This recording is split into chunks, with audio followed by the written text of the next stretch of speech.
Hello friends. हम लोग BEd हो गया चाहे डीएलएड हो गया और चाहे बीए बीएड हो या फिर बीएससी बीएड हो गया, ये तीनों खंडों के लिए रीजनिंग स्टार्ट करने वाले हैं। और एक चीज मैं यहाँ बता दूं, आप लोग हमारे टेलीग्राम चैनल जो आपको डिस्क्रिप्शन में मिल जाएगा वो ज्वाइन कर लेना। और बीएड से रिलेटेड जो भी वीडियो अब आएगी वो एक हमारा यूट्यूब चैनल है, उसका भी मैं डिस्क्रिप्शन में लिंक दे दूंगा, वहां से हम लोग उस क्लास को कंटिन्यू करेंगे। ओके, तो चलिए स्टार्ट करते हैं आज का सेशन। आज हम लोग रीजनिंग देखेंगे। अब रीजनिंग में ना बहुत सारे नियम है। उसमें हम लोग आज जो पहला करेंगे वो है सीक्वेंस एंड सीरीज। ठीक है, सीक्वेंस एंड सीरीज को करेंगे। तो ध्यान से देखिए, आज के सेशन में हम लोग सीक्वेंस एंड सीरीज इसके क्वेश्चन को करेंगे। सीक्वेंस एंड सीरीज का मतलब क्या होता है, जैसे कि मैं आपसे एक सिंपल सा प्रश्न पूछूं। जैसे मेरे पास कुछ सीक्वेंस दिया हुआ है, दो दो के बाद चार आ रहा है, चार के बाद छह आ रहा है, छह के बाद आठ आ रहा है, फिर अगला क्या होगा, यही सीक्वेंस का क्वेश्चन होता है। आपको सीक्वेंस देखना है कि दो और चार में दो का गैप है, फिर चार और छह में फिर दो का गैप है, छह और आठ में फिर दो का गैप है, तो डेफिनेटली आठ में दो अगर हम जोड़ दें तो जो 10 आएगा वही हमारा आंसर होगा। ये सीक्वेंस एंड सीरीज का पार्ट है, बट इतना इजी क्वेश्चन तो नहीं आएगा। लेकिन सीक्वेंस एंड सीरीज सॉल्व करने के कुछ नियम होते हैं, कैसे उस नियम को अपने को चलना है, बस वो आज मैं आपसे चर्चा करने वाला हूँ। और अब की जो भी क्लासेस होगी ना, वो एक नया चैनल है एग्जाम, टीचर्स एग्जाम के लिए या फिर बीएड के लिए, तो उसमें ये वीडियो आएंगी, तो उसको भी जाके सब्सक्राइब कर लेना। चलिए, टेलीग्राम जरूर ज्वाइन कर लेना। टेलीग्राम चैनल में आपको प्रीवियस ईयर पेपर्स मिल जाएगा, बहुत कुछ मिल जाएगा, उसमें नोट्स भी होंगे कुछ, बहुत हेल्पफुल होगा आपके लिए। चलिए देखिए, जब भी सीक्वेंस इन सीरीज आपको आता है तो पहले आपको इनके बीच जो भी नंबर्स हैं, जैसे पांच सात, क्या क्या नंबर है, पांच है, सात है, नौ है, ग्यारह, इनके बीच आपको डिफरेंस निकालना है, अंतर निकालना है। तो अंतर निकालने के लिए आपको क्या करना है, सात में पांच घटा दो तो दो का अंतर दिखाई दे रहा है, फिर नौ में सात घटा दो फिर से दो का अंतर दिखाई दे रहा है, नौ में ग्यारह घटाओ तो फिर से दो का अंतर दिखाई दे रहा है, और ये सीरीज बढ़ रहा है, बढ़ते क्रम में है, मतलब इसमें कुछ ना कुछ जुड़ रहा है, तो दो जुड़ रहे हैं, पांच में दो जोड़ा सात आया, सात में दो जोड़ा नौ आया, नौ में दो जोड़ दिए ग्यारह आया, अब ग्यारह में फिर से हम दो जोड़ देंगे, तो ग्यारह में अगर दो जोड़ दिए तो वही हमारा आंसर हो जाएगा तेरह। ठीक है, तो ये जोड़ने का सीरीज है। सीरीज के कुछ टाइप होते हैं, ठीक है, हो सकता है जोड़ने का सीरीज हो सकता है सीरीज सब्ट्रैक्शन मतलब घटाने वाला हो सकता है सीरीज मल्टीप्लीकेशन अर्थात गुणा वाला हो सकता है सीरीज डिवीजन मतलब भाग का हो। इनके अलावा भी होता है ना, बस ये चार ही प्रकार नहीं है, हो सकता है एक साथ एडिशन और सब्ट्रैक्शन मतलब जोड़ और घटाव एक साथ हो रहा हो, या जोड़ और मल्टीप्लीकेशन एक साथ हो रहा हो। ठीक है, कुछ भी बन सकता है यार। ठीक है, अब अगला देखो, क्वेश्चन नंबर टू को देखिए आप। अगर अभी तक कोई समस्या है या आपको बीएड से रिलेटेड कोई भी डाउट है तो वो कमेंट सेक्शन में छोड़ देना। बाकी हम लोग क्लासेस बहुत अच्छे तरीके से करेंगे, और आपकी इस बार पेड क्लासेस भी स्टार्ट होगी, बहुत जल्द स्टार्ट होगी, मैं बताऊंगा, टेलीग्राम ज्वाइन कर लेना बस। 12 और 17, फिर से गैप निकालो, 17 में 12 घटा दो, कितना आ रहा है, पांच आ रहा है, पांच चार आ रहा है, क्या चार और दो छह, पांच आ रहा है, मतलब 12 में पांच जोड़े 17 आएगा। अब 17 में क्या जोड़े कि 23 आएगा, तो अंतर निकालो, 17 तीन और तीन छह आ रहा है, प्लस छह जा रहा है, फिर 23 में 30 घटा दो, प्लस सेवन आ रहा है। तो इस बार देखो सीरीज कैसे बन रहा है, 12 में पांच जोड़ा 17 आया, 17 में छह जोड़ा 23 आया, 23 में सात जोड़ा 30 आ रहा, मतलब पांच छह सात, तो डेफिनेटली ये 8 होगा। तो 30 में अब 8 जोड़ेंगे तो क्या आ जाएगा, 38। समझ में आ रहा है। अभी जो क्वेश्चन नंबर वन में क्या था, सब में दो दो दो का गैप था, अभी बढ़ते क्रम में अंतर है, 12 और 15, 12 और 17 बीच 5 का अंतर है, 17 और 23 के बीच 6 का अंतर है, तो वो अंतर भी आपको पता चलना चाहिए। ठीक है, जरूरी नहीं है कि अंतर जो है, जैसे यहाँ दो दो दो का अंतर था, यहाँ पांच सात छह, अंतर अलग अलग भी हो सकता है, जैसे पांच का अंतर, फिर छह का अंतर, फिर सात का अंतर, फिर आठ का अंतर। समझ में आया आपको। तो ये चीजों को आपको ध्यान देना है, हमेशा जरूरी नहीं कि कांस्टेंट मैनर में चले, अंतर कैसे भी आ सकता है। जैसे ये क्वेश्चन को देखो, अब इसको देखो तो पहले डिफरेंस निकालो, 205 और 207 में दो का अंतर है, दो जोड़ो तो 207 आ गया, मतलब 205 में मैं दो जोड़ दूं तो 207 में आ जाएगा। अब 207 में फिर से अब गैप निकालो, तो कितने का अंतर आ रहा है, आई थिंक चार का अंतर आ रहा है ना, चार का अंतर आ रहा है। और एक चीज मैं यही बताना चाहूंगा, जो बीएड है ना, बीएड कॉलेज की संख्या मतलब कॉलेज की सीट बहुत कम है, बहुत ज्यादा कम है, 2 लाख के आसपास फॉर्म भराता है, देख लेना लास्ट ईयर 2 लाख के आसपास फॉर्म गया था, 20-22 हजार सीट है, 20-25 हजार ज्यादा से ज्यादा, ठीक है 30 हजार होगा, एक बार देख के बताऊंगा मैं। तो बहुत ज्यादा कंपटीशन है, अब लोग बीएड करने के लिए बहुत उतावले हैं, अगर आप लिटरली बीएड करना चाह रहे हो तो मेहनत करिए, तो ये सीट मिलेगा, अदरवाइज नहीं मिलेगा। अब 211 और 17 में कितने का अंतर है? 6 का अंतर जा रहा है। तो मतलब आपको दिख रहा है 2 का पहाड़ा चल रहा है, 2 दूनी 4, 4 दूनी 6, सॉरी 2 एकम 2, 2 दूनी 4, 2 तिये 6, अब 2 चौका 8 होता है। तो अगला जो नंबर होगा अपने को क्या करना है, 8 को जोड़ देना है। तो 217 में 8 जोड़ो तो 7 7 14 15 5 हासिल आई 1 2 225 आएगा। ओके, सो इस तरह से बनेगा। अब अगला टाइप 2 की ओर चलते हैं। टाइप 2 में अगर आप लोग देखोगे तो ये घटाना होगा। अब इसमें घटेगा संख्या, जैसे उसमें जुड़ रहा था वैसे इसमें आपको घटाते चलना है। जैसे 18 में क्या घटा है कि 13, तो 5 5 घटाने से गैप देखो, बस गैप ढूंढो। अब 13 में क्या घटा रहे हैं, 5 फिर घट रहे हैं तो 8 आ गया। अब 8 में फिर 5 घटा दो, 3 आंसर आएगा। ओके, इसको देखो 28 फिर 25 फिर 19 और 10, इसमें क्या कितने का अंतर है, अंतर देखो, बस आपको सिर्फ अंतर देखना है। तो इसमें कितने का अंतर है, 3 का अंतर है। फिर 25 और 19 में कितने का अंतर है, 6 का अंतर है। 19 और 10 में कितने का अंतर है, 9 का अंतर है। 3 का पहाड़ा चल रहा है, 3 एकम 3, 3 दूनी 6, 3 तिया 9। और फिर अब अगला अंतर कितने का होगा, 3 तिया 9, 3 चौक 12, 12 का अंतर है। 10 से 12 घटाओगे तो -2 आएगा। समझ में आ रहा है? रीजनिंग के 30 प्रश्न आ रहे हैं भाई। रीजनिंग के अगर 30 प्रश्न आ रहे हो तो 30 में अगर आप जब तक 25 नहीं करोगे बीएड का कॉलेज नहीं मिलेगा। मैं बता दूं, 25 करने का प्रयास करो सही, क्योंकि माइनस मार्किंग इसमें है नहीं। और जो धुरंधर है उनको तो मिल ही जाता है। तो इसलिए बोल रहा हूँ बहुत कंपटीशन है बीएड में, हल्के मत लेना बीएड को। मैं बार बार बोल रहा हूँ बीएड को हल्के मत लेना। बाकी आपने आज तक जो भी एंट्रेंस एग्जाम दिया उसको आसानी से आपको कॉलेज मिल गया होगा, बीएड के कॉलेज आसानी से नहीं मिलने वाला।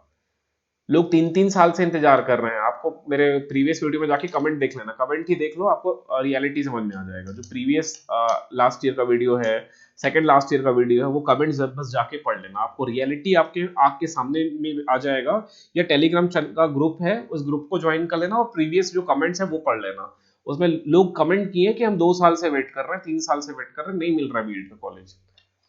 बिना मेहनत का बीएड कॉलेज नहीं मिलेगा अगर आप मेहनत करें। और कुछ लोग ऐसे बोलेंगे कि मैं एग्जाम देने गया था और मन नहीं था बीएड करने का, बट ऐसे ही बैठा और एग्जाम निकल गया, क्योंकि वो मेहनत कर रहा था, किसी दूसरे एग्जाम को टारगेट करके बैठा था। फॉर एग्जाम्पल वो किसी व्यापम की किसी एग्जाम की तैयारी कर रहा होगा, फिर अगर उसमें सफलता नहीं मिली तो फिर सोचा बीएड कर लूं, इसलिए उसको कॉलेज मिल गया।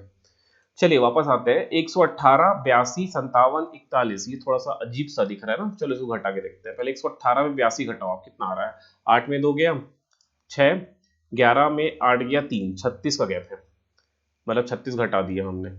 अब 82 में 57 घटाओ तो कितने का आएगा, ये हो जाएगा 5 5 आया, और ये हो गया कितना हो गया जी, ये 7 हो गया, 7 पे 5 गया 2, 25 का गैप आ रहा है, इनके 25 का गैप है। अब फिर घटाओ, 7 में 1 घटाओ 6, 5 में 16 का गैप है। अब ये गैप समझ में नहीं आ रहा है, 36 का गैप है दोनों के बीच, फिर 25 का गैप है, फिर 16 का गैप है, समझ में नहीं आ रहा क्या करें, ऐसे भी फंसेगा इंसान। तो ये 36 मतलब 6 का स्क्वायर होता है, 25 मतलब 5 का स्क्वायर होता है, 16 मतलब 4 का स्क्वायर हो। देखो अंतर में ऐसे भी आ सकता है, इसको इंपॉर्टेंट कर लेना, स्टार लगा लेना। अब देखो ये 6 5 4, तो डेफिनेटली जो अगला होगा वो 3 का स्क्वायर। 3 का स्क्वायर कितना होता है 9, तो 9 41 में 9 घटाओ आप लोग, तो 9 घटाओ वही आंसर हो जाएगा। 9 में 1 गया 8, 10 में 8 गया 2, और ये 3 हो जाएगा 32। समझ में आया? ये इस तरह से भी क्वेश्चन आ सकता है रीजनिंग, और रीजनिंग बहुत टफ आते हैं मैं बता दूं। और एक चीज मैं हर बार प्रिडिक्शन कर देता हूँ, इस साल जो अभी होगा 2024 में एग्जाम, वो पेपर टफ आने वाला है। पेपर टफ आने वाला है क्योंकि 23 का पेपर इजी है, 23 का पेपर इजी है, तो पेपर 24 का पेपर टफ ही आएगा। तो रेडी रहो टफ के लिए, क्योंकि लास्ट ईयर 23 में प्री बीएड टफ था, लेकिन प्री डीएलएड बहुत, सॉरी मैं उल्टा बोल दिया, प्री जो बीएड है, प्री जो बीएड है वो बहुत इजी आ गया, बहुत इजी आ गया, 80 नंबर लाए हैं लोग। लेकिन प्री जो डीएलएड था, लोग दोनों फॉर्म भरते हैं ना कि बीएड नहीं मिला तो डीएलएड ही कर लेंगे, ये बहुत टफ आ गया था, ये बहुत टफ आ गया था। सो मैं इसलिए बोलूंगा इस बार ये टफ आएगा, प्री बीएड टफ आएगा, प्री डीएलएड हो सकता है टफ आए, इजी है उससे मतलब नहीं है, लेकिन प्री बीएड तो बहुत टफ आएगा, मैं बता रहा हूँ। टाइप 3 की ओर चलते हैं। अब ये गुड़ा से रिलेटेड है, अब इसमें क्या करना है, आपको गुड़ा ही करना है। जैसे देखो 5 और 15, 3 का गुणा हो रहा है, 5 तिया 15, 15 तिया 45, 45 तिया क्या होता है बता दो, वही आंसर है। तो 5 तिया 15, कैरी 1, 4 0 12 और 1 30, 135 इज द आंसर। गुड़ा से भी क्वेश्चन आ सकता है। भाग से भी क्वेश्चन आ सकता है। 1024 और 256 है, अब डेफिनेटली इतना घट रहा है। अब देखो इसमें भी ट्रिक होता है यार, वहां लिखा के थोड़ी आएगा सीक्वेंस में कि ये भाग का नियम बनेगा। मैं तो यहाँ लिख दिया हूँ आपके लिए कि ये गुणा का नियम वाला है, मैं यहाँ लिख दिया हूँ भाग वाला है। अब आपको सोचना है, ये ऐसा भी तो हो सकता है ना कि आप पहले अंतर निकालेंगे, 5 और 15 में 10 का अंतर है, फिर 15 और 45 में अब देखो अंतर कितने का आ रहा है, 4 और 1 30 का अंतर आ रहा है, तो ये अंतर बढ़ जा रहा है ना। तो सोचना है, बहुत कुछ आपको एग्जामिनेशन हॉल में सोचना होगा, वो सीखोगे आप क्लास में। अगर आप क्लास में कंटिन्यू रहोगे तो सीखोगे। अब ये एकदम सा डिफरेंस दिख रहा है, 1024 और 256 में इतना डिफरेंस नहीं आएगा। 256 और 64 में अगर ये सब्ट्रैक्शन वाला होता, घटाव वाला सीक्वेंस होता, तो इतना अंतर नहीं आएगा। वो अंतर को हमको पहचानना है। अब 1024 और 256 है तो डेफिनेटली भाग होगा, क्योंकि संख्या इतना बड़ा फिर अचानक से छोटा, इतना बड़ा संख्या है, 1000 में फिर 200 में आ जा रहा है, तो इसलिए बोल रहा हूँ ये भाग का होगा, ऐसे पहचानना पड़ेगा एग्जाम में। तो चलो 1024 को 256 से ही भाग कर देते हैं। वैसे 1024 32 का स्क्वायर भी है ना, और ये किसका, 14 का स्क्वायर है। तो 4 से भाग करो आ जाएगा, 1024 को भी 2 से भाग कर दो तो 5 1 2 आ गया, फिर 2 से भाग कर दो तो कितना आ जाए 256, मतलब 4 से भाग हो रहा है सीधे से। मैथ्स तेज करना पड़ेगा। देखो ये रीजनिंग, आप बोलोगे रीजनिंग में अचानक से मैथ्स कहाँ से आ गया, लास्ट ईयर का पेपर उठा के देखो पूरा मैथ्स भर रहा है, रीजनिंग तो है ही नहीं, पूरा मैथ्स भर दिया है। तो आपको रेडी रहना है, मैथ्स रीजनिंग कुछ भी पूछ सकता है वो। अब फिर से 4 से भाग करो, 64 आ रहा है, 64 को 4 से भाग कर दो, बताओ कितना आया। ये आंसर कमेंट करके बताओ, 64 को 4 से भाग करो कितना आंसर आ रहा है। तो ये कुछ नियम हमने अभी किया है, addition, subtraction, multiplication and division के, इस तरह के नियम से क्वेश्चन करना होता है। अब देखो टाइप 4 में मिक्स्ड आएगा। मिक्स्ड का मतलब क्या है कि एक साथ आप जोड़ोगे भी और उसमें घटाओगे भी। देखो कैसे, इसको पहले डिफरेंस निकालो, 15 में कितना जोड़ा, 2 जोड़ा तो 17 आया, 17 में 3 घटा दिया तो कितना आया, 14 आया, 14 में फिर से मैंने 4 जोड़ा तो 18 आया। तो एक बार आप जोड़ रहे हो, फिर एक बार घटा रहे हो, फिर एक बार जोड़ रहे हो, अब फिर डेफिनेटली घटाओगे तो 5 घटाओगे, 18 में 5 घटाओगे तो 13 आंसर आएगा। समझ में आ रहा है ये चीज?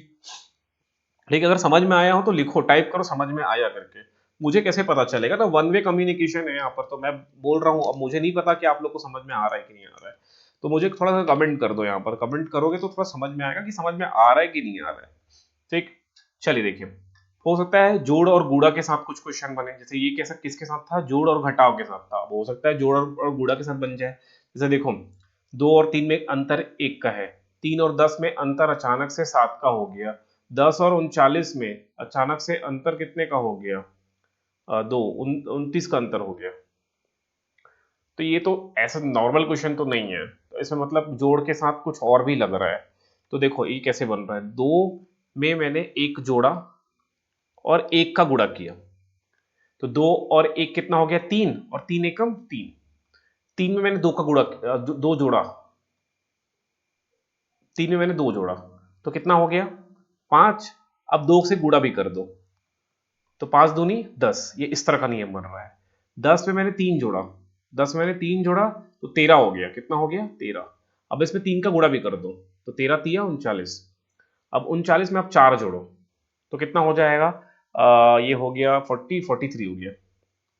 अब इसको 4 से गुणा भी कर दो तो 43 इंटू 4, 4 थ्री 12 विथ कैरी 1, 4 4 16 और 1 17, तो 172 आ रहा है आंसर। समझ में आया? ये सबसे इंपॉर्टेंट वाला कॉन्सेप्ट है, ये अधिकतर एग्जाम में देखा गया है, जोड़ और गुणा का कॉम्बिनेशन। इस तरह से कुछ और कॉम्बिनेशन भी बन सकते हैं, घटाव और गुणा का कॉम्बिनेशन बन सकता है, और क्या बन सकता है, घटाव, जोड़ और भाग का कॉम्बिनेशन बन सकता है, और क्या बन सकता है, जोड़ और जो छोटा होगा एक ऑपरेशन और वो लगा लेना, या गुणा, घटाव और भाग का ऑपरेशन बन सकता है। तो इस तरह के और भी नियम बनेंगे। इसके अलावा भी बहुत सारे नियम हैं, जैसे कि एक प्राइम नंबर्स, इसका मैं अभी बताया नहीं हूँ, बताऊंगा। प्राइम नंबर्स मतलब अभाज्य संख्या। अभाज्य संख्या कौन कौन से है, जो खुद के टेबल में, मतलब खुद के पहाड़े में भाग जाता है या 1 से भाग जाएगा, तो 2 है, 3 है, 5 है, 7 है, 9 नहीं है क्योंकि 9 3 से भाग चले जाता है, 11 होगा, 11 के बाद 12 नहीं है, 13 है, 14 नहीं है, 15 भी नहीं है कि 15 3 से हो जाता है और 5 से हो जाता है, तो अभाज्य संख्या नहीं है। 17 है, ये सब अभाज्य संख्या है। एक ये प्राइम नंबर का कॉन्सेप्ट आएगा, बाद में डिस्कस करेंगे। टेलीग्राम चैनल को ज्वाइन कर लेना याद से, और एक दूसरा यूट्यूब चैनल है उसको ज्वाइन कर लेना, प्राइम। प्राइम के बाद एक चीज, एक कंसेप्ट और फंसता है, वो ये है, प्राइम नंबर तो हो गया, उसके बाद जो फंसेगा ऑड एंड इवन वाला, सम और विषम वाला। ठीक है, सम और विषम वाला। तो सम और विषम के भी क्वेश्चन आते हैं, बताऊंगा कैसे आते हैं। फिर तीसरा, वर्ग और क्या बोलते हैं क्यूब को हिंदी में, घात 3। वर्ग और जो भी घात 3 को बोलते हैं क्यूब, मतलब स्क्वायर एंड क्यूब का बनता है। वर्गमूल और घनमूल, घन बोलते हैं ना, वर्गमूल, स्क्वायर रूट और घनमूल, इनके भी क्वेश्चन बनते हैं। अब कैसे बनते हैं नेक्स्ट वीडियो में करेंगे। यहाँ तक कोई डाउट हो, कोई भी अगर समस्या हो, थोड़ा कमेंट कमेंट करके बताओ, तब मुझे पता चलेगा कि आप लोग को समझ में आया है कि नहीं आया है। थोड़ा कमेंट करो, बस समझ में आया है कि नहीं आया बस ये लिख दो, समझ आ गया, नहीं आया तो लिखो समझ में नहीं आया, तो कुछ और तरीके से समझाने का प्रयास करेंगे। एक और चैनल है यूट्यूब का, मैं उसको डिस्क्रिप्शन में लिंक दे दूंगा, वहां से ज्वाइन कर लेना उसको, ठीक है, और टेलीग्राम ज्वाइन कर लो, फिर बाकी देखते हैं। ठीक है, चलिए फिर नेक्स्ट वीडियो में मिलेंगे।